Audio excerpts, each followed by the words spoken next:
Birisi kendisine kumanda eden birisi demek ki ona o anda talimat verdi. Bir devletin bakanı başka bir devletin bakanından talimat alıyor. Ya ben çıkartırım satarım. Ya sana ne kardeşim? Sana ne? Şu İran'ın koridoru, bu İsrail'in IMEC koridoru. Bunların ortak kümesi Hindistan.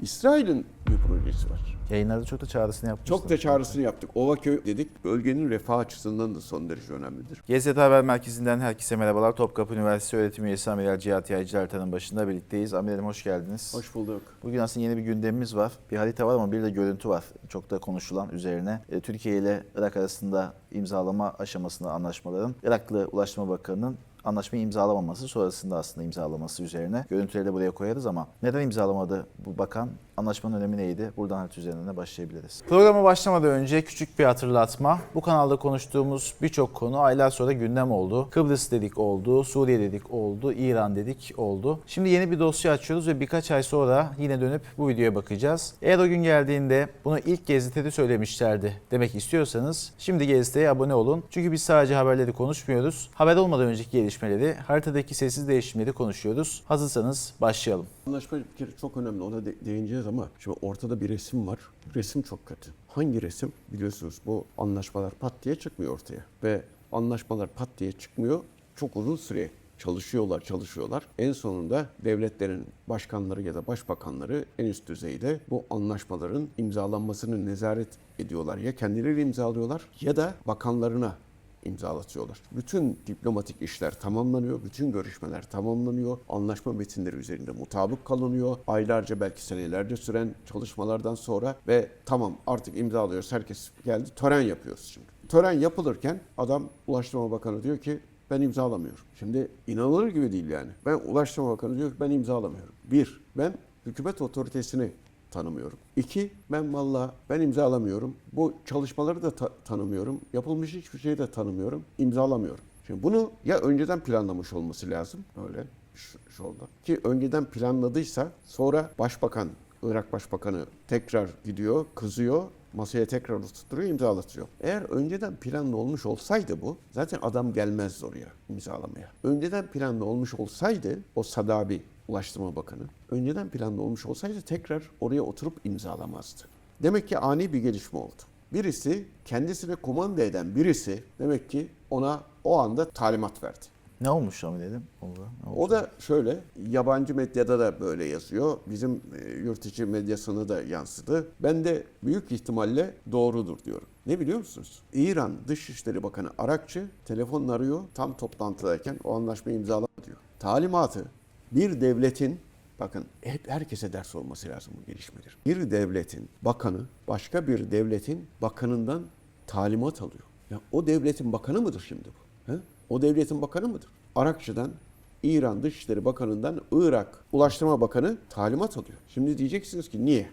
Ne oldu ki? Niye oldu ki diyeceksiniz. Çünkü işte Irak'ı bu hale getirdiler. Hani bize Irak'ı örnek gösteriyorlar ya, Suriye'yi örnek gösteriyorlar ya, ulus devlet yapısı sizin önünüzde engeldir deniliyor ya, işte ulus devlet yapısının olmadığı Irak, Suriye, Lübnan hepimize ders olsun. Tamam mı? Çünkü ulus devlet yapısı olmadığı için, parçalı yapılar olduğu için bu Bedir Örgütü diye bir örgüt var. Bak 1982-83 yılında kuruluyor bu örgüt. Kim kuruyor bunu? Iraklı Şiilerle kurduruyor İran. Kimi devirmek için kuruluyor? Saddam'ı.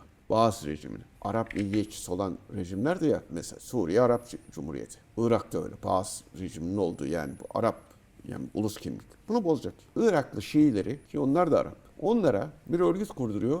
Saddam rejimine karşı bunlar silahlı eylem yapıyorlar. Şimdi bu Bedir örgütü Irak'ta, bu Saddam yıkıldıktan sonra yeni Irak rejimi kurulurken bunlar Bedir örgütü oluyor, Bedir cephesi ve yine İran tarafından yönetiliyorlar. Şimdi bunlar hep Irak'ı istikrarsız tutmak için yapılmış şeyler. Bakın Saddam gittikten sonra Irak kaç parçaya bölündü? Allah'ını seversin. Bir, Irak'ın kuzeyi bölgesel yönetim, işte o Kürdistan dedikleri yer. Kürdistan değil, tekrar söylüyorum, burada Türkmenler var. Türkmenlerin Türkçe konuşmaları bile yasak. Ana dilde eğitim falan söz konusu değil. Devlet dairelerinde Türkçe yok. Devlet dairelerinde Kürtçe konuşacak biz Türkmenler Kürtçe konuşmadıkları sürece hizmet alamıyorlar. Arapça mecburen hani merkezi hükümet var falan diye Arapçayı mecburen söylüyorlar ama Arapçada hizmet verilmiyor doğru düzgün orada. Bunlar bir dayatmayla yapıyorlar. Irak bir oraya parçalandı. 2 Şiiler, 3 Sünniler. Mecliste meclis işte böyle demokrasi. Cumhurbaşkanı Kürt olacak. Tamam mı? Öteki Sünni olacak. Öteki Şii olacak. Bölgeden şunlardan olacak. Bilmem şuradan bu olacak falan. Parçalandı gitti mi şimdi bak.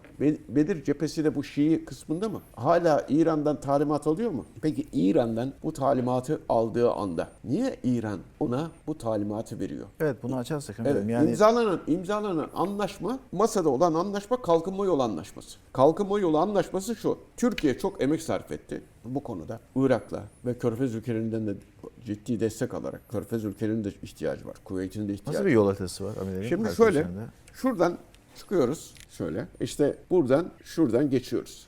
Şimdi bu 1200 kilometrelik bir karayolu. Burası Fav Limanı, Büyük Fav Limanı, Kenger Körfezi'nin İran Fav Limanı. Burada işte Kuveyt'ten, Suudi Arabistan'dan, Bahreyn'den, Katar'dan bir sürü de malzeme gelecek. Bu 1200 kilometre kara artı yanında demiryolu var. 17 milyar dolarlık bir maliyet olacak ama bu çok kısa zamanda kendini kompanse edecek, kendini amorti edecek bir şey var. Gelir şeyi var yani onlarca milyar dolarlık kazanç sağlanabilecek bir yapı var. Nasıl bir öneme sahip Amerika? Şimdi burada bir kere bu sonra bizim buradaki demir yollarına ve karayollarına bağlanacak. Şurası da Ovaköy. Bunu tebrik ediyorum. Ulaştırma Bakanımızı tebrik ediyorum. Hükümetimizi tebrik ediyorum. Senelerdir, onlarca senedir Ovaköy'den bir sınır kapısı açılsın. Ovaköy Türkmen bölgesi, o Türkmen bölgesinden bir sınır açılsın, sınır kapısı açılsın, gümrük kapısı açılsın dedik. Şimdi bu Ovaköy nihayet oldu. Yayınlarda çok da çağrısını yapmışlar. Çok da çağrısını yaptık.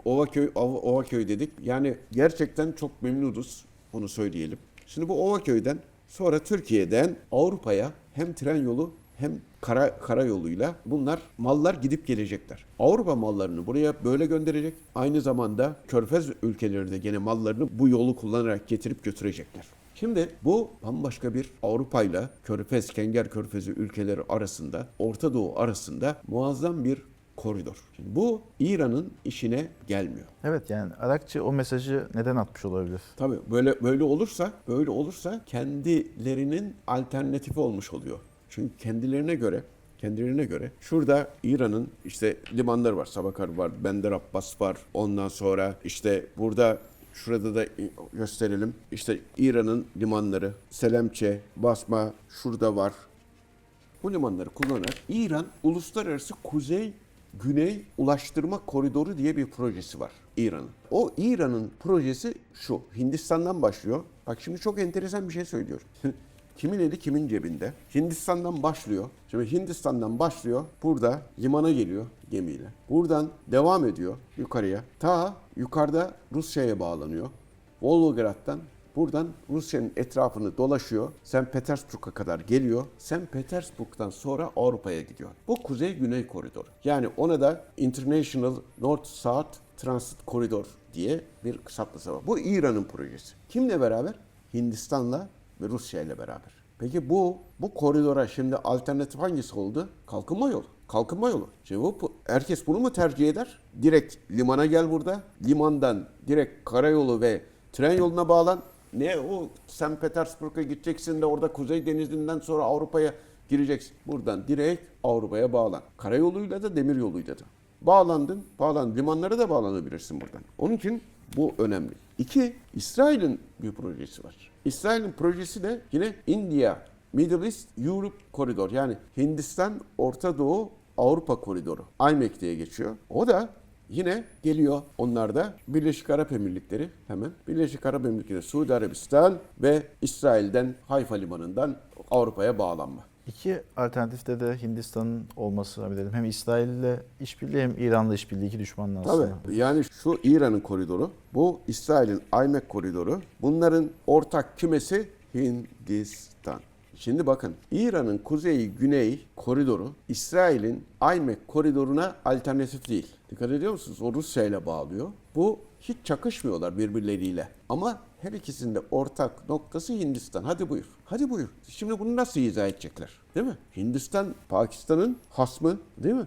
Peki kardeşim sen Hindistan'la iş tutuyorsun ama Pakistan'la iş tutmuyorsun İran. İran sen Ermenistan'ı da desteklemiştin Azerbaycan Karabağ konusunda. Ya çok enteresan işler. Yani halkımızın böyle algılarla olguları birbiriyle bunların hepsini düşünmek lazımdır. Ama burada hakikaten kalkınma yolu projesi gerçekten şu kuzey-güney hattına bir kere bak paralel gidiyor. Biliyor musunuz? Bu dikine, bu yatay ikisi paralel gidiyor. Bu o zaman kalkınma yolu projesi olursa benim bu proje çok olur ya da çok az olur. Benim limanlarımın da etkinliği azalır diyor. Şimdi limanların etkinliği azalmasını istemiyor. Kendisinin üzerinde bir jeopolitik koz elde etmek istiyor. Bu bir de hem de limanların etkisi azalır hem de Orta Doğu ülkelerinin ona muhtaçlığı da kalmaz. Yani bunların hepsini birbiriyle isteyince yapmayacaksınız diyor. Yapmayacaksınız.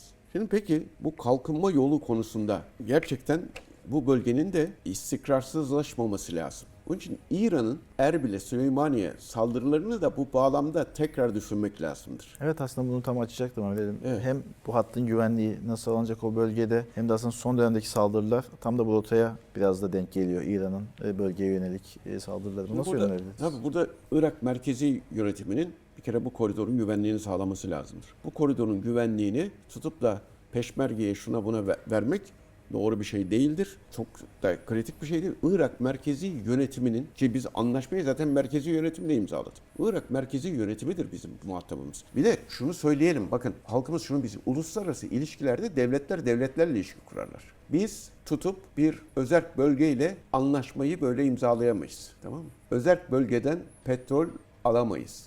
Alırsan başına sıkıntı gelir. Çünkü merkezi yönetimin İran malıdır bu. Şimdi o yüzden burada Irak merkezi yönetiminin sağlaması lazımdır. Türkiye'nin destek sağlaması lazımdır. Bölge ülkelerinin de belki bu koridorun güvenliği için bir koalisyon gücü oluşturmaları bile gerekebilir. Ama burası şunu söyleyeyim. Bunda belli bir mutabakat olmasa kimse bu anlaşmayı imzalamaz. Yani Türkiye bu mutabakat zeminini hazırlamış da bu anlaşmayı imzalamıştır mutlaka.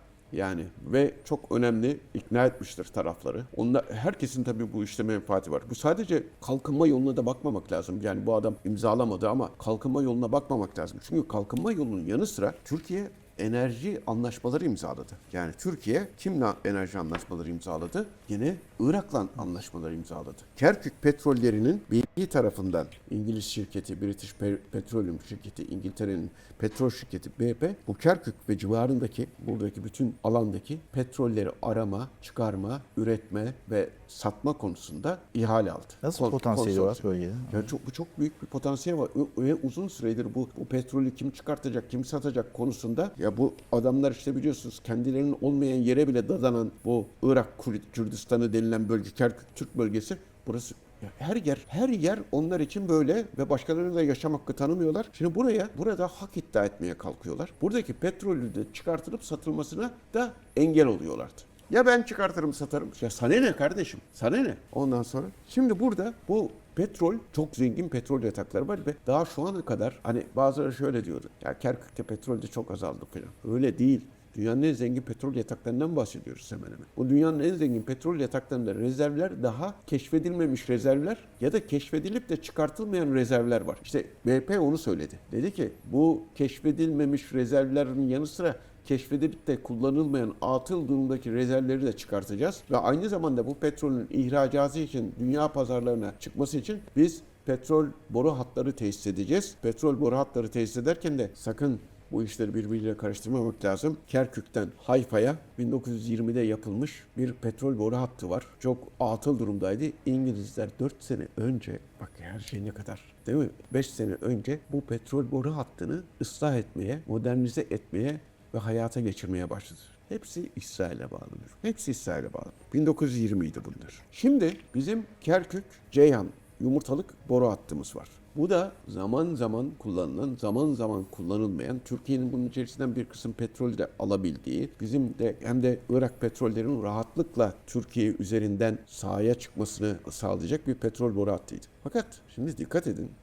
Suriye bu Tombarak, Kerkük ve Musul petrollerinin bunların hiçbir tanesi hayra değil. Kerkük ve Musul petrollerini bak bizim burada boru hattımız var. Değil mi? Musul'da aha burada. Musul'da bağla.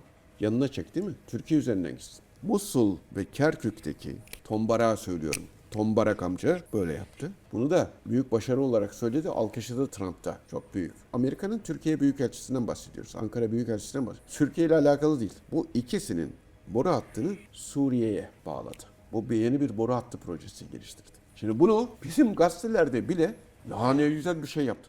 Kardeşim siz saf mısınız demek lazım bunlara. Adam seni etkisizleştiriyor. Biraz önce söyledik ya, İran kalkınma yolu projesine kendi jeopolitik projesi, daha inşa bile edilmemiş jeopolitik projesi atıl kalacak, benim menfaatim kaybolacak diye itiraz ediyor. Siz Türkiye'den hiç şuna bak bu da böyle, buna itiraz eden duydunuz mu? Niye bana bağlanmıyor diye. İran bak kalkınma yoluna karşı çıkıyor. Bu anlaşma imzalanmasın diye Suriye'ye bir baskı kurduk mu acaba? Ya da Irak'a bir baskı kurduk mu? Niye buradan geçiyor? Yani niye? Suriye'de bizim dostumuz ya. Ondan da geçsin. Öyle şey olur mu ya? Bunlar yani yüzlerce yıllık plan bunlar. Yüzlerce yıllık plan. Sonra peki bu boru hattı 1920'de yapılırken Türkiye'nin de değil mi? Şimdi atıl incecik zaten hiç kullanılmadı ondan sonra. Çok uzun. Niye Suriye'ye bağlanırken, niye biz Irak'a ve Suriye'ye geçirmeyin kardeşim? Yapmayın bu İsrail'e bağlattırmayın burayı. Niye demedik? Dedilerse de biz duymadık. Ama neticede şu anda olanı söyleyelim. Hani her şey böyle kategoride görmesin kimse. İyi şey de var. Yani bu kalkınma projesi çok muazzam bir şey. Türkiye'ye acayip jeopolitik değer kazandırıyor. Ekonomik, jeoekonomik değer de büyük kazandırıyor. Hadi İsrail'le karşılaşma ihtimalimiz kalkınma yolunda Yok. nedir? Yok.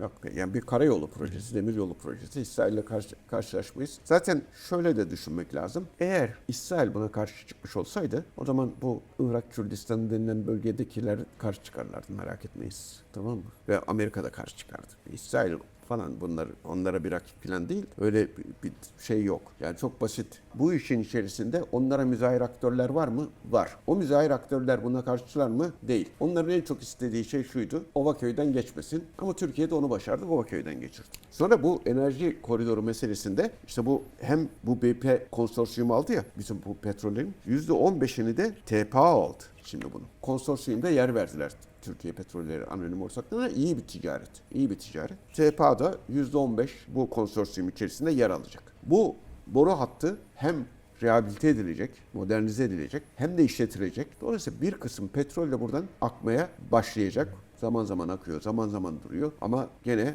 Türkiye'nin faydasına. Ama dilerdim ki ben şu iki tanesi de olmasın. Türkiye üzerinden gitsin. Zaten mevcut boru hattı var. Mevcut boru hattı tam kapasiteye çalışsın. Yanına da hemen bunlara büyük fizibilite yapılması lazım bu boru hatlarına. Yani bir kere bu şu yeni bir boru hattı. Şimdi gördünüz mü jeopolitik konumlamayı? Suriye'deki iç savaşı, Irak'ın parçalanmasını. Neymiş bütün her şey? Petrol, doğalgaz. İşte Türkiye'nin öneminin artması için şuna ne gerek var ya? Bu kadar fizibilite hazırlayacaksın, altyapı hazırlayacaksın, bilmem ne hazırlayacaksın, şunları yapacaksın bunu. Türkiye'ye hiç bağlı olmak istemiyorlar. Burayı biz hallettik. Suriye'de artık bizimdir. Biz bunun üzerinden geçiriyoruz her şeyi diyorlar. Bak Suriye'nin üzerinden geçiriyoruz. Bizimkiler de şimdi şöyle diyor. Ya bak Suriye'de bizim ya geçsin. İsrail'e de bağlansın. Suriye'de. Ya olur mu kardeş? Öyle bir şey yok. Tekrar söylüyorum yüzlerce yıllık plan. Bunun yanından eğer bu petrol boru hattı sen kapasitesi yetmiyor falan dersen ki tam kapasite hiç kullanmıyorsun. Yetmiyor dersen o zaman yanına hiç fizibiliteye de gerek yok. Bir boru hattı daha çek. Bitti. O kadar. Ama bunların hepsi kalkınma yolu projesi. TPA'nın konsorsiyumda yer alması. Bu Kerkük, Ceyhan yani yumurtalık boru hattının bizim üzerimizden gene faal hale getirilmesi, modernize edilmesi bunlar Türkiye'nin enerji, jeopolitiği açısından, Türkiye'nin